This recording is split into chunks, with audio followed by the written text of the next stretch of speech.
Hi,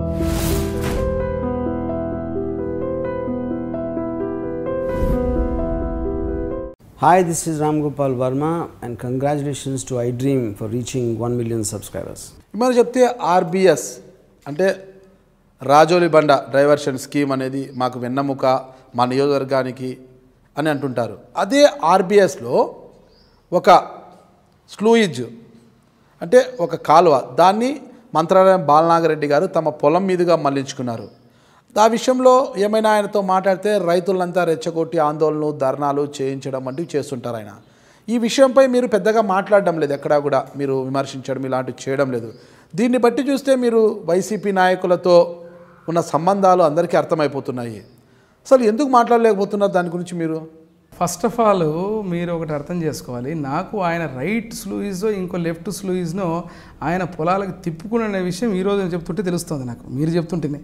number 2, ఈరోజు నేను ఎమ్మెగనూరు ఎమ్మెల్యేగా ఉన్నాను. ఇక్కడ మంత్రాలయ నియోజకవర్గంలో ఎవరు స్పందించాలో వాళ్ళు స్పందించారు. ఆయన మంత్రాలయ ఎమ్మెల్యేగా ఉన్నాడు. నేను నా నియోజకవర్గం వదిలిపెట్టి ఆయన నియోజకవర్గం ఉన్నట్టు దాని మీద రాష్ట్ర ప్రధాన కార్యదర్శి డెఫినెట్గా. కానీ ఇప్పుడు మీరు చెప్పినటువంటి ఏదైతే ఉందో అది వాస్తవం కాదు నాకు ఇప్పుడు మీరు చెప్తే తప్ప తెలియట్లేదు, కనుక్కోవాలి. మరి రాజోలి బండ డైవర్షన్ స్కీమ్ అనేది ఒక మంత్రాలయం ఎమ్మిగినూరుకు కూడా వస్తుందన్నమాట.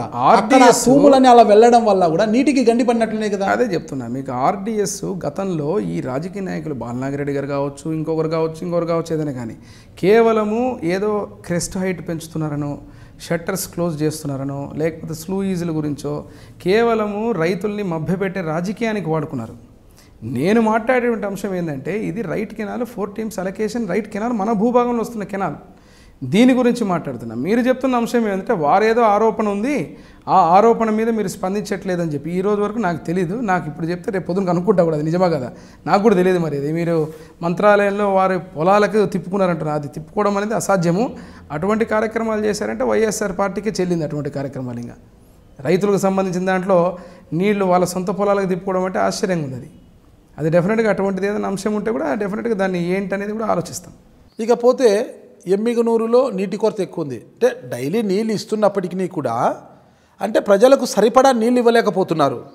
అంటే ఈ పరిస్థితిని ఎలా అధిగమిస్తారు? ఇది వాస్తవం అండి. ఎందుకు వాస్తవం అంటున్నానంటే ఇది వాస్తవం, ఎందుకంటే ఇది ఎన్ని చెప్పినా మనం ఇది చెప్పుకోవాల్సిన విషయం. దీనికి బేస్ కూడా చెప్తాం మీకు. నేను ఇంతకుముందే చెప్పాను, గతంలో నా తండ్రి గారు ఉన్నప్పుడు 35,000 to 45,000 జనాభా. ఈరోజు ఉన్నటువంటి ఒక్క ట్యాంక్కి 1,20,000 మంది జనాభా పెరిగింది ఎమ్మిగనూరులో. ఇదేదో మసిపూసి మారడికాయ చేసి మంత్రంతో నీళ్ళు ఇచ్చేటువంటి విషయం కాదు, ఉన్నటువంటి నీళ్ళని. అందుకే దూరదృష్టితో మేమేం చేసాము, ప్రతి వార్డు కూడా 2-3 సిస్టమ్స్ పెట్టించాం. నేను సిస్టమ్స్ పెట్టినప్పుడు కూడా నన్ను చూసి నవ్వినారు అందరూ, ఏందో పెడుతున్నాడు సిస్టమ్స్ అంటే దీనివల్ల ఏం ఉపయోగం అని.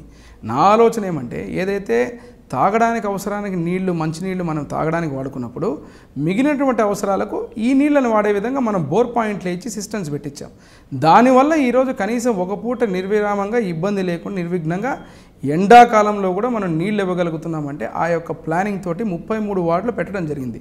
ఇప్పుడు ప్రజలు అర్థం చేసుకొని నేను ఎక్కడికి పోయినా కూడా ప్రతి వార్డులో ఒక 4-3 ఎక్కువ పెట్టండి అని అడుగుతున్నారు.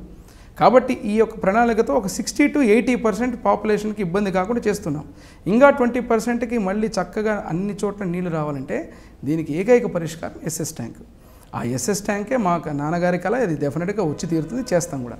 అది వచ్చినప్పుడే మనం అందరికీ కూడా జనాభాకు పుష్కలంగా 2 పూట్ల కాదు 3 పూట్ల నీళ్ళు ఇవ్వగలం. ఆ రోజు మీకు ఫ్రెండ్ సర్కిల్ బాగుందా?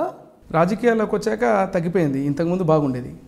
రాజకీయాలకు వచ్చిన తర్వాత ఎమ్మిగనూరు, అనంతపూర్, కడప జిల్లాకే పరిమితం అయిపోయినా. హైదరాబాద్లో లేకపోవడం కూడా, హైదరాబాద్లో మోస్ట్ ఆఫ్ మై ఫ్రెండ్స్. రెండోది మీకు చెప్పాను, నా ఫ్రెండ్స్ మొత్తం అందరూ ఇప్పుడు డాక్టర్స్గా ఎస్టాబ్లిష్ అయిపోయారు. అబ్రాడ్లో కొంతమంది ఉన్నారు, కొంతమంది హైదరాబాద్లో ప్రాక్టీస్ చేస్తున్నారు, అపోలో హాస్పిటల్స్లో ఉన్నారు, ఇలా ఓన్ ఇదిగా పెట్టుకున్నారు కొంతమంది. కలుస్తుంటారు ఎప్పుడైనా కూడా? Very rare. పూర్వ విద్యార్థుల సమ్మేళనం అలాంటి కార్యక్రమాలు ఉంటుంది డెఫినెట్గా. నాకు ఉన్నటువంటి చెప్పాను కదా, ఇప్పుడు మా డాక్టర్ బాలాజీ అని చెప్పి అపోలో ఇంటర్వెన్షన్ రేడియాలజీ చేస్తున్నాడు నా మిత్రుడే. అప్పుడప్పుడు పోయినప్పుడు మనం కలుస్తుంటాం, అతనితో మాట్లాడుతాం. ఫరీద్ ఖాన్ నేను యూఎస్ఏకి వెళ్ళాను, యంగ్ ఎమ్మెల్యేగా నాకు గవర్నమెంట్ తరఫున ఆపర్చునిటీ ఇచ్చారు అక్కడ రిప్రజెంట్ చేయడానికి పార్టీ తరఫున. 1 month వెళ్ళినప్పుడు షికాగోలో నేను కలిసాను, ఒక 4 days ఉన్నాం అక్కడ, స్పెండ్ చేసాం. సో ఇట్లా నాకు ఉన్నటువంటి డాక్టర్ ఫ్రెండ్స్ ఎక్కడెక్కడ ఉన్న వాళ్ళందరూ కూడా ఇట్లా రకరకాలుగా చిన్నప్పటి స్నేహితులు, కొంతమంది నాకు ఇప్పటికీ స్కూల్ ఫ్రెండ్స్ కూడా ఉన్నారు. ఇంకా మర్చిపోలేని స్కూల్ ఫ్రెండ్స్ ఎవరు ఉన్నారు నాకు అంటే ఇప్పుడు నేను టచ్లో ఉన్నది నాతో పాటు చాంద్ బాషా అని చెప్పి మా వీధిలో మేము ఇద్దరం కలిసి ఒకటే రిక్షాలో స్కూల్కి పోయేవాళ్ళం లాల్ రిక్షాలోనా? ఒకటే రిక్షాలో ఇద్దరం కలిసి. చాంద్ బాషా అని చెప్పి అతను ఇప్పుడు రైల్వే డిపార్ట్మెంట్లో చేస్తున్నాడు. ఇప్పుడు కూడా నాకు టచ్లో ఉంటాడు, అప్పుడప్పుడు వస్తుంటాడు, కలుస్తుంటాడు. అదే విధంగా షరీఫ్ అని చెప్పి నాకు ఇంటర్మీడియట్లో ఒక మంచి ఫ్రెండ్, అతను కూడా ఇద్దరం కలిసి. నేను బాగా అప్పట్లో ఇద్దరం ఫిజిక్స్లో నేను కొంచెం బాగా ఇబ్బంది పడేవాడిని. అతను ఎంపీసీ స్టూడెంట్, నేను BiPC. So physics common subject కాబట్టి అతను మా ఇద్దరికి అప్పుడు అతను నాకు ఏదైనా హెల్ప్ చేసేవాడు, బాగా దగ్గరగా ఉండేవాళ్ళం. ఇప్పుడంతా ఎస్టాబ్లిష్ అయిపోయారు. అక్కడ నుంచి మళ్ళీ యూఎస్లో ఇంజనీర్గా అక్కడ జాబ్ చేస్తున్నారు. ఇంకా కొంతమంది సిలికాన్ వ్యాలీలో ఉన్నారు కొంతమంది నా ఫ్రెండ్స్. రెండోది ఆల్మోస్ట్ వాళ్ళందరూ ఎడ్యుకేషన్ బ్యాక్గ్రౌండ్లో నా మిత్రులందరూ కూడా వెల్ ఎస్టాబ్లిష్డ్ వాళ్ళ ప్రొఫెషన్స్లో. Hi, this is Ram Gopal Verma and congratulations to iDream for reaching 1 million subscribers. Hi, this is Ritu Verma. Nenu Milasjani. Hello everybody, this is me Noel. 1 million subscribers reach అయిన శుభతరుణంలో నా శుభాకాంక్షలు తెలియజేస్తున్నాను. iDream 1 million subscribers ki reach ayindandi. Congrats to iDream Media on reaching 1 million subscribers. iDream Media వాళ్ళు 1 million subscribers reach చేసినందుకు all the best and congratulations to you. Congrats iDream. Keep up the good work and continue to entertain.